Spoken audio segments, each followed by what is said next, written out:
Bonjour and welcome back to our course, World History Before 1500. In the previous lecture, I explained how Homo sapiens, which is us, originated in East Africa and migrated to places like Eurasia. Along the way, they invented farming, animal husbandry, writing, which led to the birth of the first civilizations, a group of people who lived in cities and shared similar cultural traits.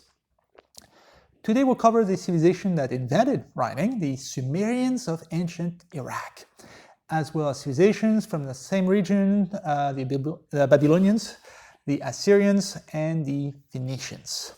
There were other early river civilizations elsewhere in the world, like in India and China, and writing was also invented later on in other areas of the world, such as Central America and Easter Island. But we only have so much time in the class, and because civilization and writing first emerged in the Middle East, we'll stick to civilizations from that area, known as Mesopotamia.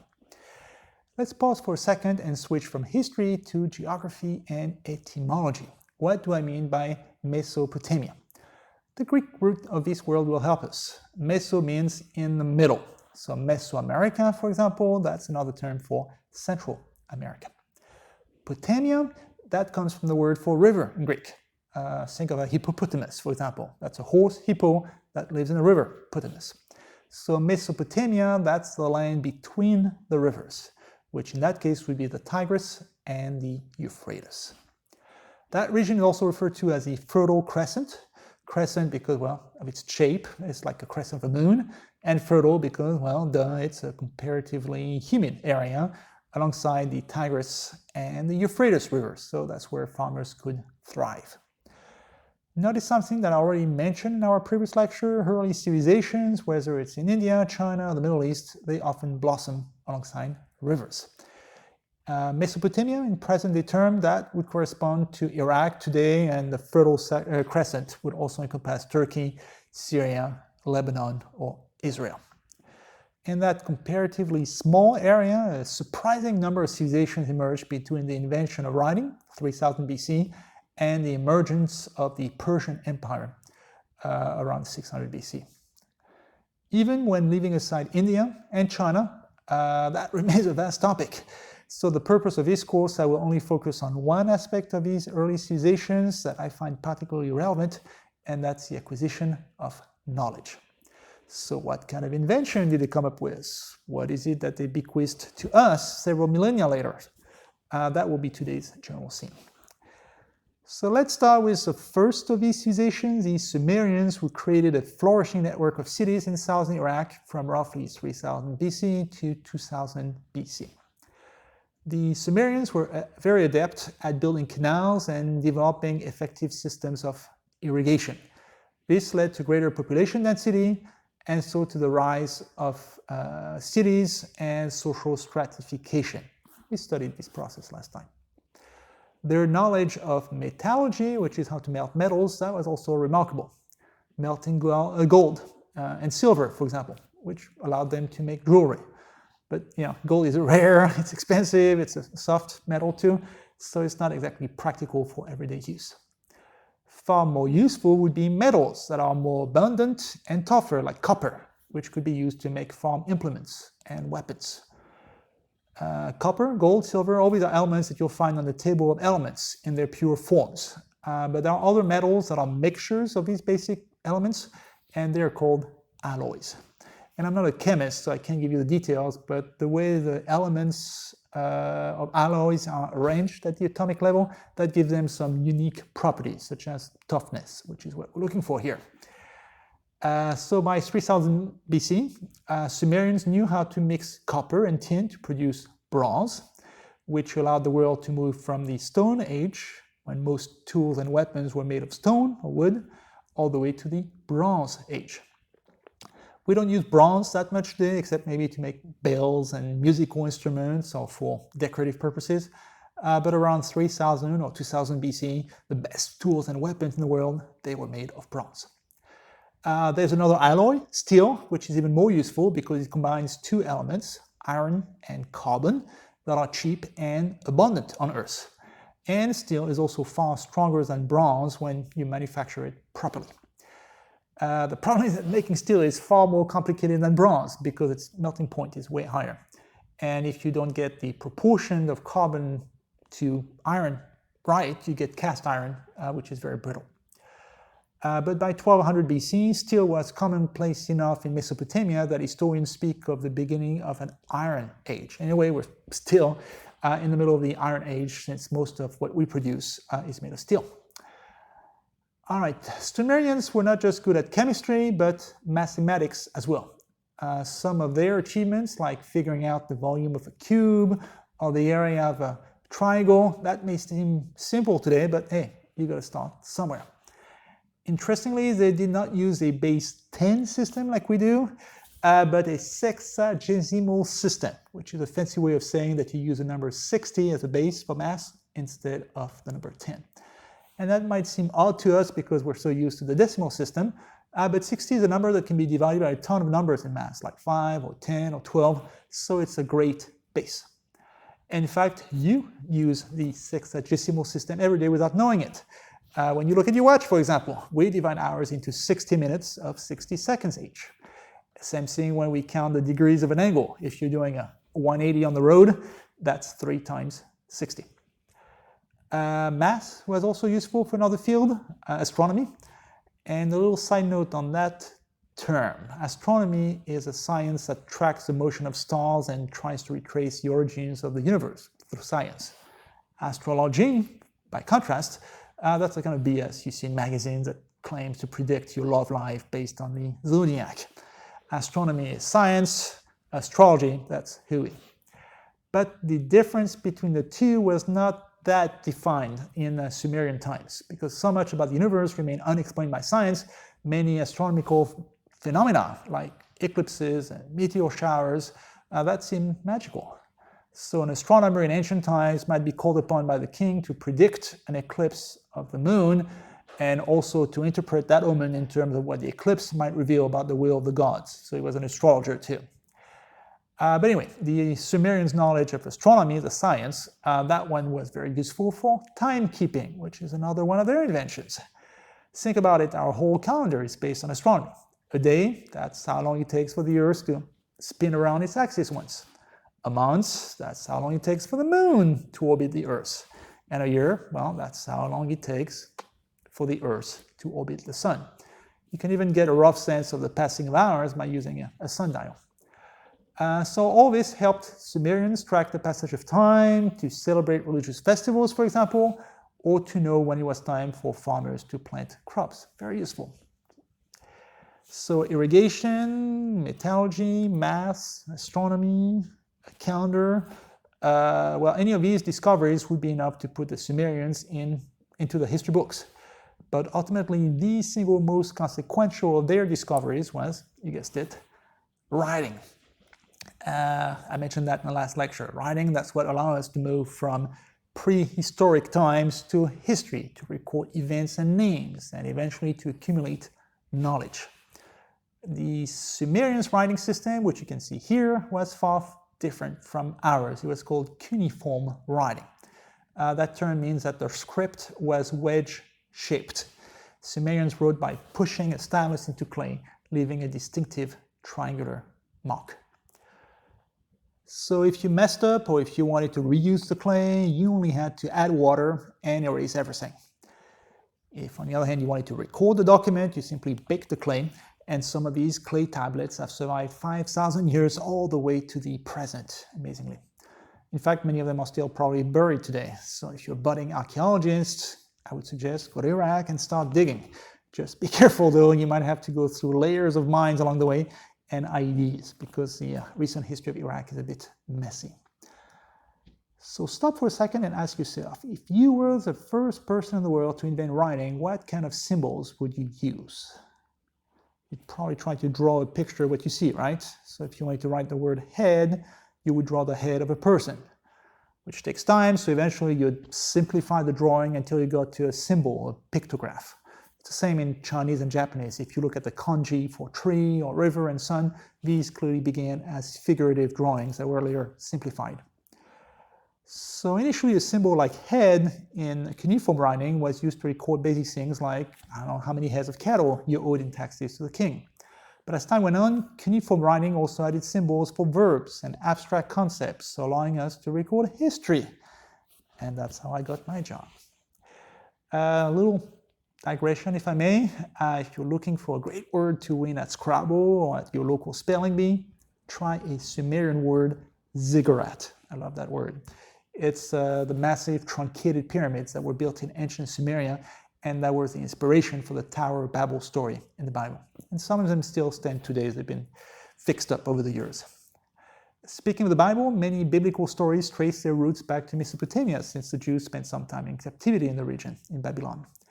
So there's the Tower of Babel story, as I said, but also the story of the Great Flood and Noah, which was also borrowed from a story found in a Sumerian tale, the Epic of Gilgamesh.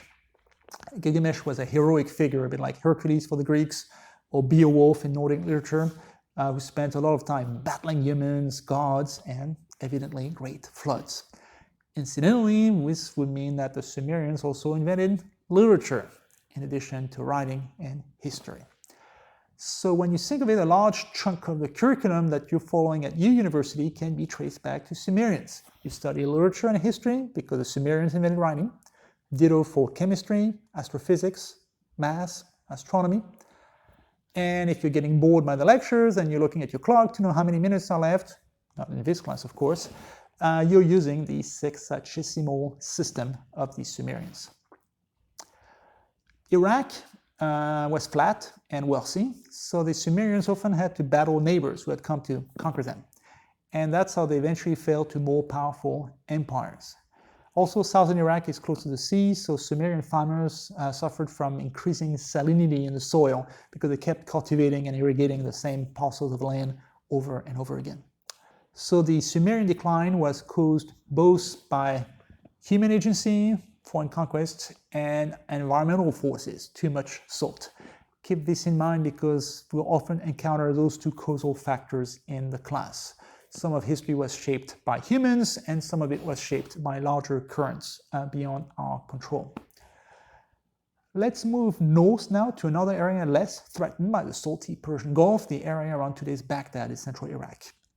This area saw the rise of another great civilization, the Babylonians, which peaked around 1800 to 1600 BC. The Babylonians inherited and built upon the discoveries of their Sumerian predecessors, like the Epic of Gilgamesh, for example. But what I found most fascinating about them was their skill in administration, and that will be our theme. Because after all, if population density goes up and people move into cities, eventually you need to find a way to administer your urban empire in some efficient way. Let's start with the capital. Often in ancient kingdoms, there was no set capital. It was wherever the king was. Same thing with taxation, which that often involved taking whatever was around the temporary capital to feed the king and his entourage. Think of how much of a mess the US would be today if the capital shifted towns every time the president traveled to a different place, and if the expense of running the federal government fell on that one poor city as long as the president was in town. Instead, the Babylonians created a permanent capital in, well, you guessed it, Babylon, and the king would be there, and then there would be governors to oversee minor cities and provinces further away. An efficient system of taxation would also ensure that everyone paid their share whether the king was in town or not. And incidentally, having a single capital allowed Babylon, the capital, to grow to impressive proportions. The town featured some remarkable architecture. You probably heard of the Hanging Gardens of Babylon, which ranked as one of the 7 wonders of the ancient world. Many of these administrative changes can be traced back to one king, King Hammurabi, who lived in the 1700 BC. He gave his name to a code of laws, the Code of Hammurabi, which was carved into stone and which has survived to our present time. If you read the code today, and you can, there are plenty of translation into modern English, it may sound unjust or cruel. Slavery is legal under the code. Women have inferior rights. Nobles have superior rights. People can even be sentenced to be burnt alive. But having a law, however harsh, is still better than no law at all. Pause for a second and ask yourself, What would you do if there was no law at all? Anarchy. You'd be driving down the interstate and there would be no speed limit, which might sound like fun until a policeman stops you, whether you're going 50 miles an hour or 80 miles an hour, because, well, there's no set standard. And then that policeman would be free to write you a ticket or send you to jail or burn you alive. So having set rules now sounds better, right? High-value prisoners might be kept in a jail in a few weeks while awaiting the payment of a ransom. But for most people, they would be punished quickly, either by a fine, enslavement, or physical punishment, because that was just cheaper. And those punishments are often designated to fit the crime closely. So you would cut the lips of a slanderer, for example, or you would burn an arsonist, or you would break the leg of the person who broke yours. All those are in the Code of Babylon. And that's where we get the expression, an eye for an eye or tooth for a tooth, which is in the Bible, but originally comes from the law of Hammurabi. And by the way, if you're interested in learning more about the history of torture and punishment in prisons, I would check out Discipline and Punish, which is a challenging but rewarding book by Michel Foucault, a French historian. The next civilization I want to cover was located even further north in Mesopotamia, the Assyrians. They peaked from 1000 to 600 BC, so there's a lot to say yet again. But yet again, I will focus on just one single dimension of their civilization, and that will be war. The Assyrians introduced a number of military innovations that have survived to this day. For example, instead of selecting their army leaders based on personal connections, like the first cousin of the king gets to be a colonel, say, they introduced promotion based on merit, just like in the US Army of today.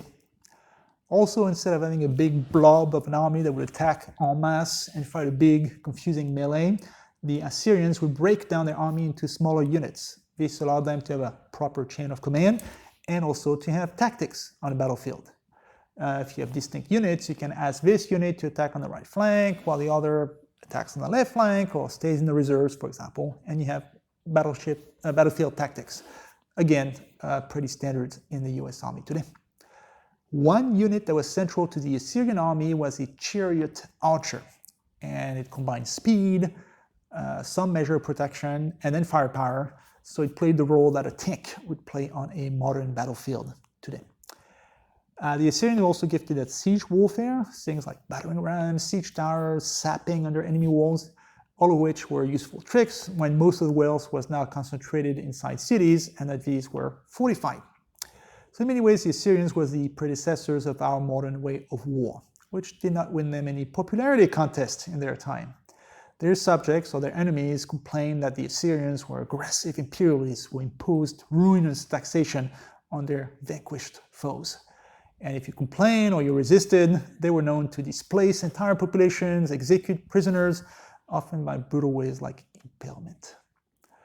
So that's something we should always keep in mind as historians. The people who have made a mark in history were often those who pillaged and who conquered. Nowadays, if you kill one person, you're a murderer and you're going to jail. If you kill 100,000 people, then you're a historical figure like Julius Caesar or Genghis Khan, and you will be honored in history books. I remember once seeing a bumper sticker that said, "Well-behaved women rarely make history." And that's one of the ironies of the historical field. All right, let's move on to the final civilization of the day, the Phoenicians. And you'll be happy to know that they were known more for peaceful activities rather than siege warfare and impalement. The Phoenicians were not located in Mesopotamia per se, but further east along the Mediterranean Sea in what would be today Lebanon. Even though Lebanon is small today, Phoenician city-states were even smaller. Each of them included just one major port like Byblos, Tyre, Sidon, plus a bit of land around, control the sea lanes, and whatever overseas settlement that they might have founded. So we're not talking about a big empire like the Assyrians here. The Phoenicians prefer to trade rather than conquer. Their civilization peaked around 1200 to 800 BC, which would correspond to the aftermath of an event known as the Late Bronze Age collapse, the time when around 1200 BC many of the great civilizations of the Eastern Mediterranean suddenly just collapsed. It's a mystery why this happened, but historians think that the process may have been caused by human agencies such as war, or the environment like a drought or volcanic eruptions, or both. Either way, the decline of more powerful neighbors allowed the small Phoenician city-states to gain prominence in the same way that the fall of the dinosaurs led to the rise of the mammals. So what did the Phoenicians trade? Let's get some clues from etymology, the study of the origin of words, and vexillology, the study of flags. If you look at the flag of Lebanon, you'll notice how the centerpiece is a tree, the cedar tree, which was highly prized in the ancient times. The Jews spent a fortune importing cedar from Lebanon to build their temple in Jerusalem, for example. So what about the etymology of the word Phoenician? Well, that means purple in ancient Greek. So the Phoenicians were called the purple people by their trading partners. And that's because they used little sea snails to manufacture a purple dye that was exported everywhere. And that purple dye was so valuable that it was associated with imperial rule in ancient times. The emperors of Rome and Byzantium wore purple clothing, for example. And even today, if you're quote-unquote born to the purple, that means that you're born of royal ancestry. The Phoenicians also used another sea snail to produce yet another dye that was called royal blue, and the name speaks for itself. That's another luxury dye associated with aristocrats who have quote-unquote blue blood. What the Phoenicians did not produce themselves, well, then they would buy it elsewhere and import it to the Middle East, and that was yet another way to make a profit in the process. So to trade over long distances, the Phoenicians developed advanced, sturdy ships that were perfect for trading. So if you know anything about shipbuilding, you've heard of a keel at the bottom of a boat, or a crow's nest at the top, or galleys, where you row a boat, or tenons and joints to tie planks of wood together, or tar, which is a product of oil that keeps the hull waterproof. All of these were Phoenician inventions. Also Phoenician invention, celestial navigations, looking at the North Star to know your way. So sailing, that means commerce, but also means exploration. And the Phoenicians just crisscrossed the whole Mediterranean from present-day Lebanon to Tunisia, Greece, and France. And they also crossed the Straits of Gibraltar into the Atlantic, exploring the coast of Western Africa 2,500 years before the Portuguese retraced their steps in the 15th century under Henry the Navigator. By bringing into contact various areas of Africa, Europe, Asia, the Phoenicians played a key role as disseminators of knowledge, you might say. But they did not just pass knowledge on, they also improved upon it. The writing system of the Sumerians, cuneiform, that was a great step forward, but it was also pretty cumbersome because it was largely composed of pictographs where one symbol represented just one word. Like Chinese today, was complex and hard to learn. So literacy was not widespread. And what's the point of inventing writing if most people can't use this skill anyway?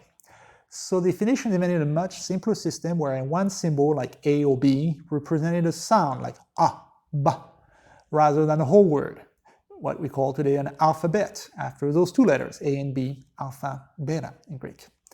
So because there are only so many sounds in the language, maybe 20 or 30, an alphabet is much simpler to learn than a writing system based on pictographs, which requires hundreds or even thousands of symbols to represent every word in our language. And the simplicity of that system helped improve literacy rates. The Phoenician alphabet influenced the Greek and the Roman alphabets, which is the one you are using right now as you are taking notes, because you're taking notes, right? This stuff will be on the test. Well, let's end with a nice story. Well, sad rather than nice. And probably not 100% true, because that story has been told and retold many times, so it mixes history with myth and literature. A story. Anyway, that story involves a lady from the Phoenician city-state of Tyre. Dido was her name. She was the daughter of the king of Tyre, but she was cheated out of her inheritance by her brother, and so she had to flee the city. So she ended up in North Africa, in what would be Tunisia today.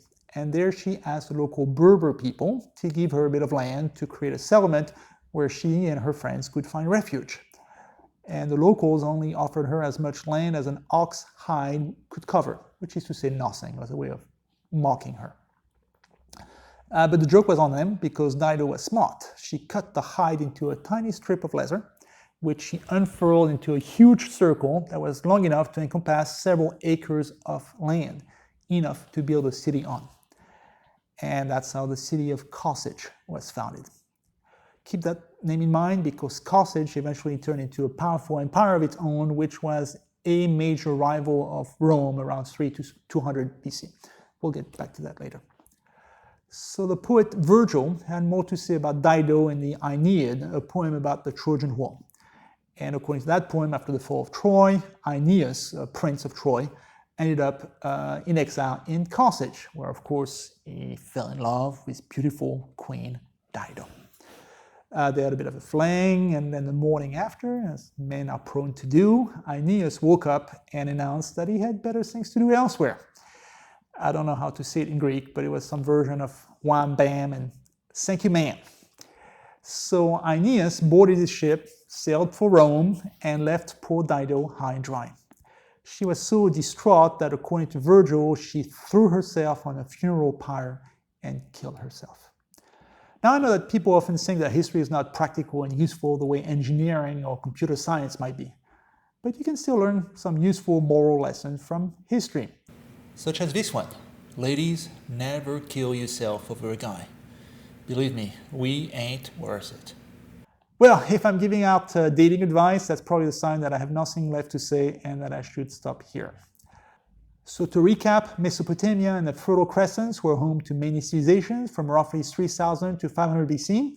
The Sumerians, who were the discoverers, the Babylonians, who were the administrators, the Assyrians, who were the warriors, and the Phoenicians, who were the traders. Next time we will study another incredible civilization that all by itself span as much time as all the civilization that we studied today combined. And that will be the Egyptians. Goodbye and au revoir.